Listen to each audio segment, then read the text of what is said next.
নমস্কার বন্ধুরা, আমার চ্যানেলে আমি আপনাদেরকে স্বাগত জানাই। আশা করছি আপনারা ভালো আছেন, সুস্থ আছেন। আমি আবারও চলে এসেছি আপনাদের কাছে কিছু ইউজফুল ভিডিও নিয়ে। আর এই ভিডিওতে আপনারা দেখবেন বেশ কিছু নতুন নতুন টিপসগুলো কিন্তু আপনারা এর আগে কখনো দেখেননি। তাছাড়াও এই টিপসগুলো যদি আপনারা ফলো করেন, সংসারের খরচ অনেকটাই কমে যাবে, এমনকি সংসারের মুশকিল কাজ অনেকটাই সহজ হয়ে যাবে। তাছাড়াও এই টিপসগুলো যদি আপনারা করেন তাহলে ফালতু খরচা হবে না। চলুন তাহলে দেখে নেওয়া যাক আজকের প্রথম টিপসটা। আমি এখানে নিয়েছি বেশ কিছুটা পরিমাণের রসুন, আর রসুনের খোসাগুলো আমি কিন্তু এখানে ছাড়িয়ে নিয়েছি।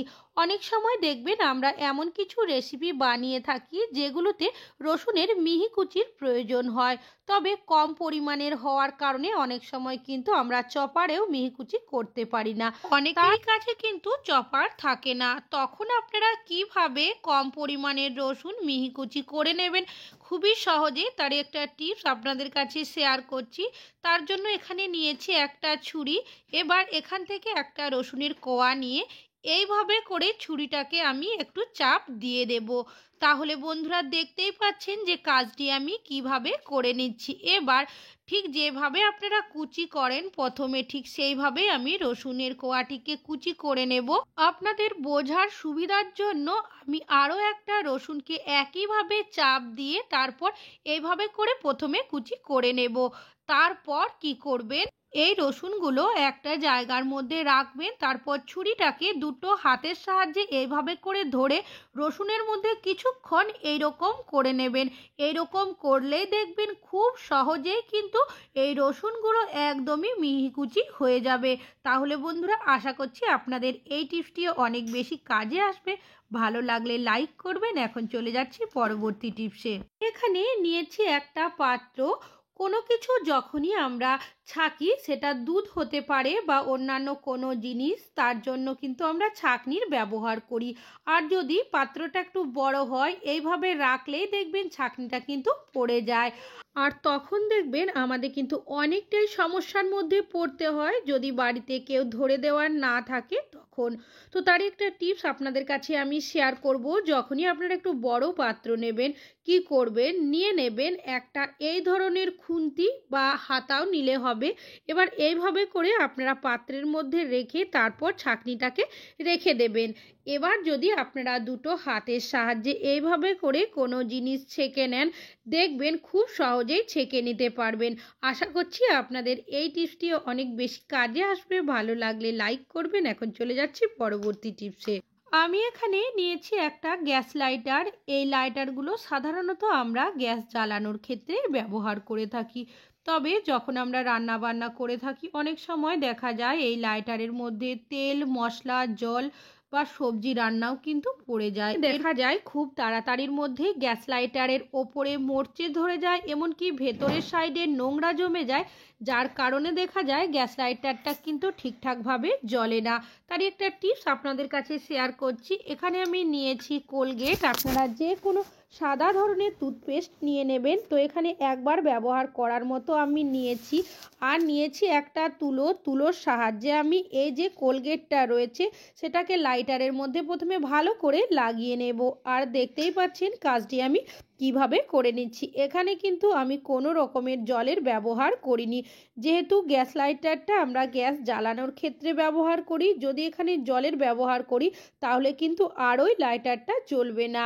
পাচ্ছেন কোলগেটটা কিন্তু খুব ভালোভাবে আমি গ্যাস লাইটারের মধ্যে লাগিয়ে নিয়েছি। এবার নিয়েছি এখানে একটা কাপড়ের টুকরো, সেটাকে আমি একটু জলে ভিজিয়ে ভালোভাবে নিংড়ে নিয়েছি। এবার এই লাইটারের ওপরে আমি এইভাবে করে একটু পরিষ্কার করে নেব। আর এখন দেখলেই বুঝতে পারবেন যে লাইটারটা কতটা পরিষ্কার হয়ে গেছে। এবার কি করব, ভেতরের যে সাইডটা রয়েছে সেটাও কিন্তু আমাদের পরিষ্কার করে নিতে হবে।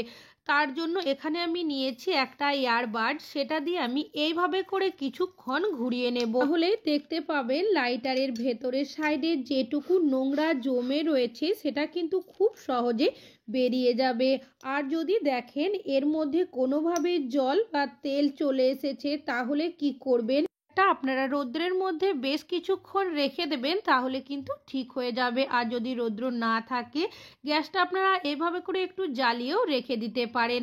তাছাড়াও যখন গ্যাসে রান্না বান্না করে নেন, গ্যাসের যে বার্নারটা অনেকক্ষণ গরম থাকে, এইভাবে করে রেখে দিলেও কিন্তু হবে। আর এখন আমি এই লাইটার দিয়ে আপনাদেরকে গ্যাসটা জ্বালিয়েও দেখিয়ে দিচ্ছি। তাহলে বন্ধুরা দেখতেই পাচ্ছেন কতটা সহজে আমরা গ্যাসের লাইটারটা পরিষ্কারও করে নিলাম, এমনকি গ্যাসটা জ্বালিয়েও দেখিয়ে দিলাম। আশা করছি এই টিপসটা আপনাদের অনেক বেশি কাজে আসবে। ভালো লাগলে লাইক করবেন। এখন চলে যাচ্ছি পরবর্তী টিপস। এখানে নিয়েছি বেশ কিছুটা পরিমাণের ডিমের খোসা। ডিম আমরা কম বেশি কিন্তু প্রত্যেকেই বাড়িতে এনে রাখি, এমনকি খেয়েও থাকি। তবে ডিমের যে খোসাগুলো থাকে সেগুলো কিন্তু আমরা সকলেই ফেলে দিই। তো ফেলে না দিয়ে কিন্তু আমরা এই ডিমের খোসা দিয়ে এমন কিছু কাজে লাগিয়ে নিতে পারি, যেগুলো জানার পর দেখবেন আপনারাও কিন্তু ডিমের খোসাগুলো কোনো দিনই ফেলে দেবেন না। তো প্রথমে আমি ডিমের খোসাগুলো জল দিয়ে ভালো করে ধুয়ে তারপর কিন্তু জলটাকে ঝরিয়ে নিয়েছি। আপনারা জল দিয়ে ধোয়ার পর রৌদ্রের মধ্যে যদি রেখে দেন, তাহলেও দেখবেন খুব ভালোভাবে জলটা ঝরে যাবে। এখানে আমি নিয়েছি একটা মিক্সার জার। এর মধ্যে আমি ডিমের খোসাগুলো হাত দিয়ে যতটা সম্ভব এভাবে গুঁড়ো করে দিয়ে দিলাম। এবার ডিমের খোসাগুলো আমি খুব ভালোভাবে গুঁড়ো করে নেব। আপনারা চাইলে শিলবাটাতেও কিন্তু এই কাজটি করে নিতে পারেন। আর দেখতেই পাচ্ছেন বন্ধুরা, ডিমের খোসাটা খুব ভালোভাবে গুঁড়ো করে নেওয়া হয়ে গেছে। ঠিক একদমই যেন সে পাউডারের মতো হয়ে গেছে। ডিমের যে খোসার গুঁড়োটা রয়েছে, এটা কিন্তু কিনতেও পাওয়া যায়, যার দাম কিন্তু বেশ অনেকটাই। ডিমের খোসার যে পাউডারটা রয়েছে, সেটা সোনার থেকেও দাম কেন বেশি, সেটাই আপনাদের কাছে শেয়ার করব। চলুন তাহলে দেখে নেওয়া যাক। তো দেখতেই পাচ্ছেন বন্ধুরা, এই ডিমের খোসার পাউডারটা কিন্তু আমি একটা প্লেটের মধ্যে নিয়ে নিয়েছি। তো আপনারা যদি বেশ অনেকটাই পরিমাণের পাউডার এইভাবে বানিয়ে নেন, তাহলে কিন্তু কোনো এয়ারটাইট বক্সের মধ্যে আপনারা রেখেও দিতে পারেন, যখন প্রয়োজন আপনারা কিন্তু ব্যবহার করতে পারেন। এখানে আমি নিয়েছি একটা পাত্র। এর মধ্যে দিয়ে দেব আমি 2 চামচের মতো এই যে ডিমের খোসার যে পাউডারটা বানিয়েছি সেটা। এবার এখানে আমি নিয়েছি কোলগেট। আপনারা যে কোনো সাদা ধরনের টুথপেস্ট এখানে ব্যবহার করতে পারেন। একবার ব্যবহার করার মতো আমি কোলগেট এর মধ্যে দিয়ে দিলাম। আর নিয়েছি এখানে একদমই সামান্য পরিমাণের লবণ, সেটাও এর মধ্যে দিয়ে দিয়েছি। এবার নিয়েছি এখানে আমি ভিনিগার, 1 ঢাকনা মতো ভিনিগার এর মধ্যে দিয়ে দেব। যদি ভিনিগার না থাকে, সেক্ষেত্রে আপনারা এখানে কিন্তু লেবুর রসও 1 চামচের মতো ব্যবহার করতে পারেন। সব উপকরণগুলো আমি চামচের সাহায্যে খুব ভালোভাবে মিশিয়ে নেব। আর দেখতেই পাচ্ছেন খুব ভালোভাবে কিন্তু মিশিয়ে নেওয়া হয়ে গেছে। তো এটাকে আপনারা কি কাজে ব্যবহার করবেন? অনেকেরই দেখবেন দাঁত হলুদ হয়ে যায়, দাঁতে রক্ত পড়তে শুরু করে, এমনকি দাঁতের মাড়ি ফুলে যায়। আপনারা কি করবেন? ডিমের খোসা ফেলে না দিয়ে এইভাবে করে একটা মিশ্রণ বানিয়ে নেবেন। তারপর সকালে এমনকি রাত্রে 2 বার যদি এইভাবে করে ব্রাশ করে নেন, দেখবেন আপনাদের দাঁতে রক্ত পড়া, দাঁত হলুদ হয়ে যাওয়া, দাঁতের মাড়ি ফুলে যাওয়া, সেসব সমস্যা কিন্তু খুব সহজেই চলে যাবে। এই কাজটি আপনারা 1 সপ্তাহ করলেই কিন্তু ফল খুব ভালোভাবে বুঝতে পারবেন। এখন চলে যাচ্ছি পরবর্তী টিপসে। তার জন্য এখানে নিয়েছি একটা পাত্র। আর এই যে ডিমের খোসার যে পাউডারটা করেছি, সেটাকে 2 চামচের মতো দিয়ে দিয়েছি।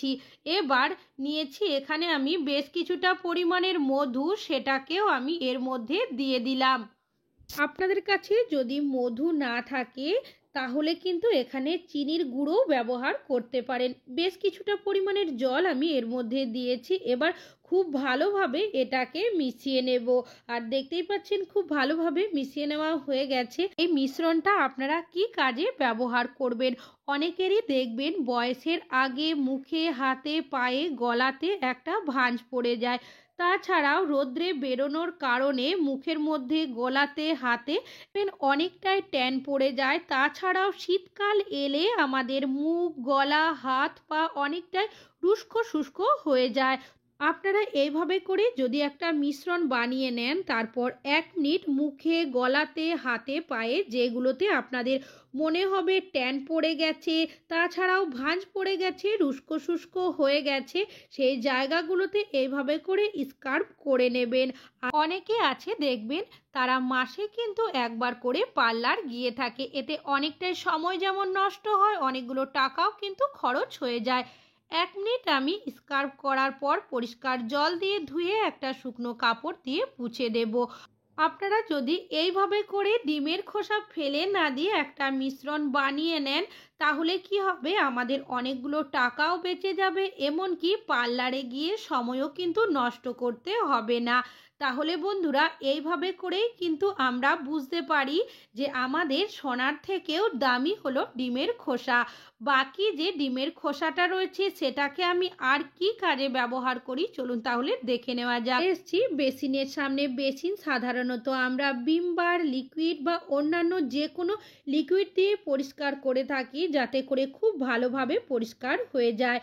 ফেলে দেওয়া যে ডিমের খোসাটার পাউডার করে রেখেছি সেটাকে আমি এই বেসিনের মধ্যে দিয়ে দিলাম, আর দেখতেই পাচ্ছেন পুরো বেসিনের মধ্যে কিন্তু এইভাবে করে ছড়িয়ে দিয়েছি। এবার কি করব, নিয়ে নেব একটা স্ক্রাবার। স্ক্রাবারের সাহায্যে আমি পুরো বেসিনটাকে এইভাবে করে ঘষে নেব। যখন কিছুক্ষণ এইভাবে করে ঘষে নেবেন, তারপরই দেখতে পাবেন যে বেসিনের মধ্যে নোংরাটা জমে ছিল সেটা কিন্তু আস্তে আস্তে উঠে যেতে শুরু করেছে।